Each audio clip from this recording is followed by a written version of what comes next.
Okay, so now we're doing the seat. Now this job turned into a restoration, so those usually take longer, always take longer.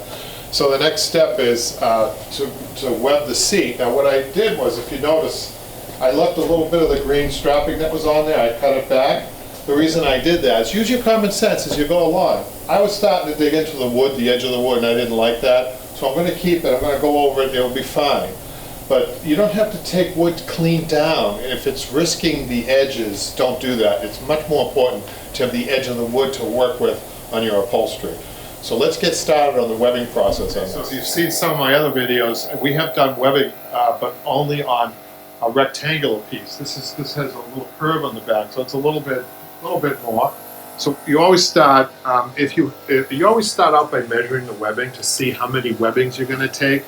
So this looks like it's going to take 3. If we're going to take 4, you'd be off a reel and evening them up that way. So the way to even it up is to start in the middle, and you always, this is very important, always start at the back rail, because technically the back rail is stronger than any other rail on a piece of furniture, simply because it's a shorter distance. That makes it stronger. So I'm going to put 5 staples and then 4 in front of that. The 3/8 inch staples. Sometimes you go to the big staple on older pieces of furniture, but these take 3/8 nicely. And I'm going to use my webbing stretcher. And we've seen how we do this. We're going to put this in at this angle and stretch it. By the way, I have recommendations from an upholstery supply company. If anybody's interested, they can reach me at upholsteryonbroadway@gmail.com, and I'll be happy to share that information, because the right equipment and the right materials is very important. So what we did was we stretched this, and it's drum tight. If you can remember that, we're going to cut this, and then we're going to fold this over. So I did about 5 staples with the stretch, and then another 4 or 5 on the fold. Notice where we are at the fold. We're not at the edge of the wood. Everybody wants to square it up. Don't do that, because we have something else going on here, burlap, and I'll explain that when we get there. So that's a nice first start. Now here is where it gets a little. You have to remember, because it's curved, always work from the roll from the floor and drape it over, because webbing is very unforgiving. It'll kink up very easily if you don't have it in the right position. But notice where I am. Okay, what this determines on the back, look at how it gets folded like so. It's folded at an angle, right? But that's exactly where you want it. So I'm going to get my 1, 2, 3, 4, 5, 1, 2, 3, 4. Okay, I'm going to stretch that, because the front rail is longer. This is how it's going to look. Got that. This thing over here. Work from the floor. Let it drape, right? Hold it. You can even, if for all your beginners out there, you can pin tack this. You've seen my pin tacking techniques with 6-ounce tacks, or 12-ounce tacks, okay. Before you commit to the staple like I am, I'm really committed to these staples, because I've been doing it for 42 years. If you're not sure, pin tack it. A pin tack, is a temporary tack. If you make a mistake, it's easier to take out a pin tack than 9 staples. Does that make sense? Okay. We're really excited here at Upholstery on Broadway, too, for some upcoming apprenticeship programs. We're going to be doing live shots, live shows. There's a lot of exciting things happening on the channel. Okay, now we have our 3 webbings starting from the back to the front. Doesn't matter on which side you start, but as a right-handed person, it's probably easier for me to start like so. Okay, and then I'm going to measure out, okay, because we have some gaps here, I would like to have 4 webbings. I'm going to try to fit 4, just to try to fill in these gaps. So when you have 4 webbings, you start off right close to a rail. I'm going to start, doesn't matter, over or under. So I'm going to start over, under, over. We're going to weave the other ones, you'll see. Again, I'm working for the roll, right? 5. Now for you beginners, I wouldn't recommend leaning over like I am. I would recommend, actually coming over here and making sure that your gun is planted. Okay, very important. It's important also, if you want as beginners to have the safety on, so that you have to push the safety away. This doesn't have a safety, but I wouldn't recommend that for beginners. But lining up the head, always leave your finger, I want to just make a point, leave your finger off the trigger until you're actually planted down, and then move your finger. Okay, that way there you don't get a staple in your eye, or you don't get a staple in your other fingers or your stomach. I knew an upholsterer that actually he stapled one time his stomach, right through his t-shirt, and then he panicked and he kept pressing the trigger to about 10 more staples. And he started yelling. I said, stop firing. And I came over and I pulled the sweater out. I pulled the staples. The poor guy, he didn't realize. But if he had followed the rule of planting, never, ever have your finger around the trigger. Always move your finger to the trigger when it's planted, okay?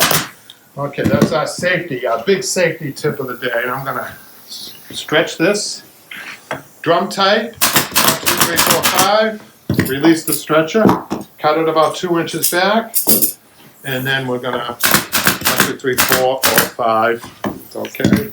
Start with the next one. Okay, the next one we're going to alternate the weave, under, over, under.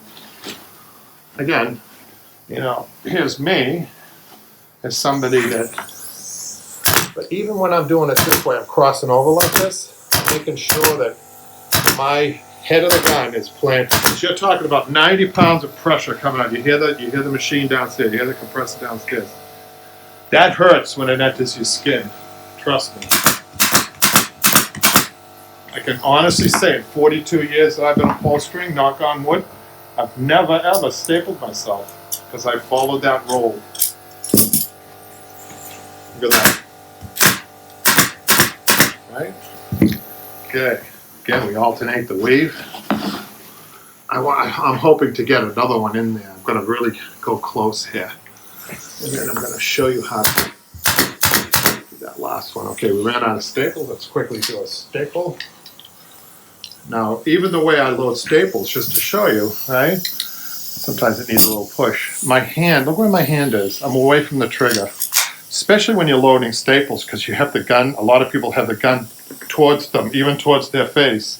I do recommend goggles too for everybody. I do have glasses that don't cover the eyes completely, but I don't think if I didn't have to wear glasses, I would be wearing goggles. Okay, so here we go.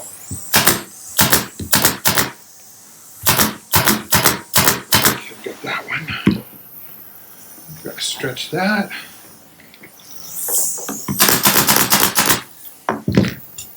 Stretcher.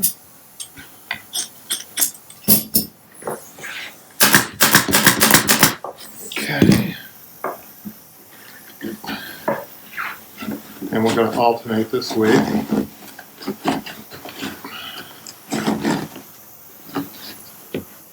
Got it just to fit in. And notice now on the back here, we have the angle, look at the angle on the webbing. You can see all this is angled and this is angled even more because of the curve. Okay.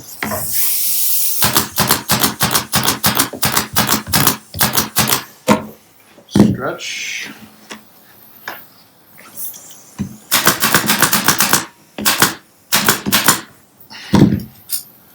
Cut that, turn that over.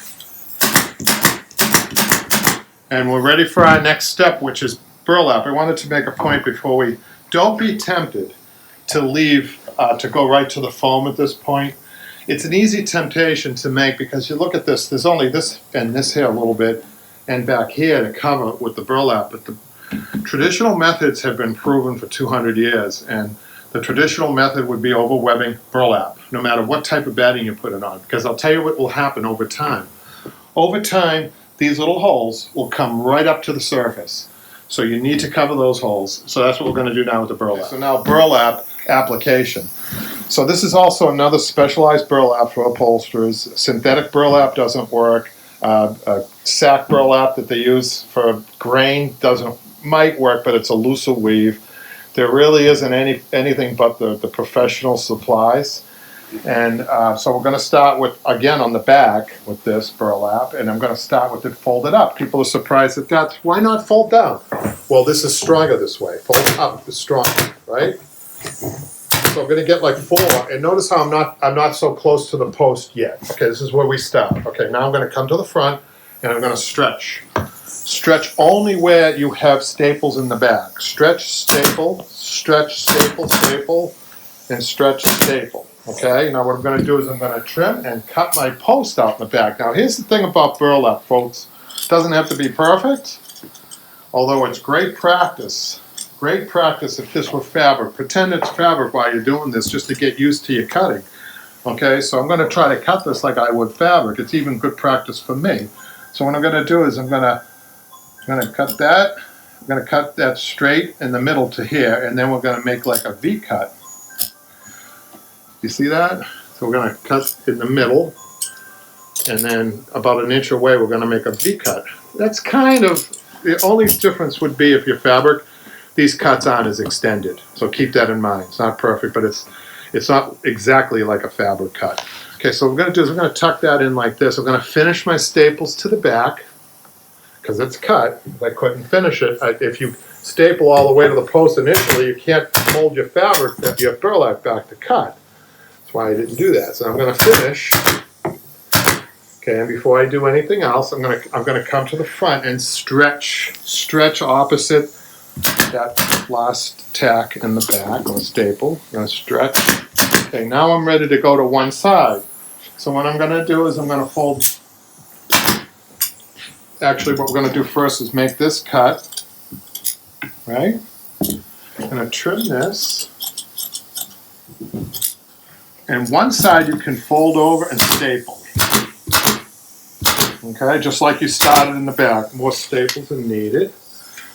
Follow your safety. Okay.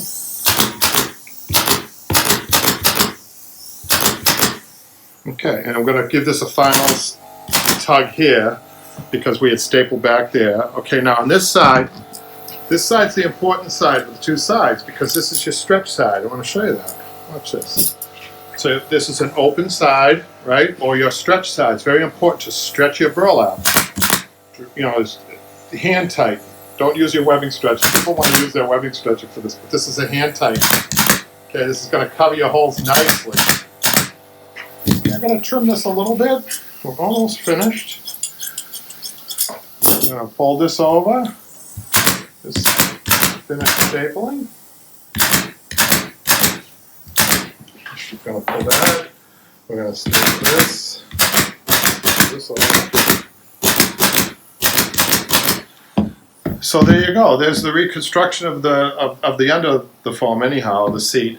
And you know, I would remind people, please subscribe. This is really what keeps us going. It encourages us to do more videos. Believe me, it's a really important thing. When we see those subscribers go up, it just lets us, you know, gives us the confidence to do more videos. So thanks. Until the next step.